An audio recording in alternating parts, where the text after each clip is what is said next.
కుంభవృష్టి కామారెడ్డిని అల్లకల్లోలం చేసింది. పట్టణంలోని చాలా కాలనీలను వరద ముంచెత్తింది.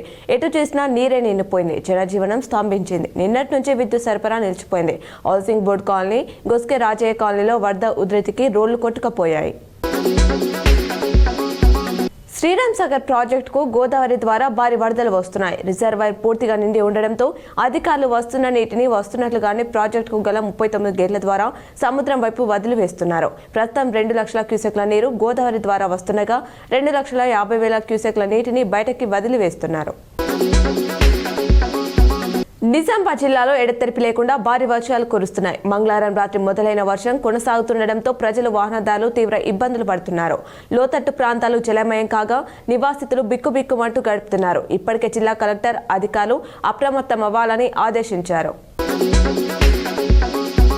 నిజామాబాద్ జిల్లాలో కురుస్తున్న భారీ వర్షాల నేపథ్యంలో ప్రజలు అప్రమత్తంగా ఉండాలని అర్బన్ ఎమ్మెల్యే ధన్పాల్ సూర్యనారాయణ గుప్తా సూచించారు. మరో 24 గంటలు భారీ వర్షాలు కురిసే అవకాశం ఉన్నందున చిన్నపిల్లలు, వృద్ధులు జాగ్రత్తగా ఉండాలన్నారు. అధికారులు సైతం వర్షాల కారణంగా ప్రజలకు అందుబాటులో ఉండాలని, ఎక్కడ కూడా ఇబ్బందులు కలగకుండా చూడాలని కోరారు. మహారాష్ట్రలోని పల్ఘర్లో భారీ వర్షాలకు భవనం కూలి 14 మంది మృతి చెందారు. నిజామాబాద్ నగరంలోని K6 GTPL కార్యాలయంలో గురువారం 2వ రోజు పండితుడు భార్గవ్ శర్మ వేద మంత్రోచ్చారణల నడుమ సిబ్బంది ప్రత్యేక పూజలు చేశారు. K6 ఎడిటోరియల్, సమా, స్టార్ కమ్యూనికేషన్ సిబ్బంది పాల్గొన్నారు.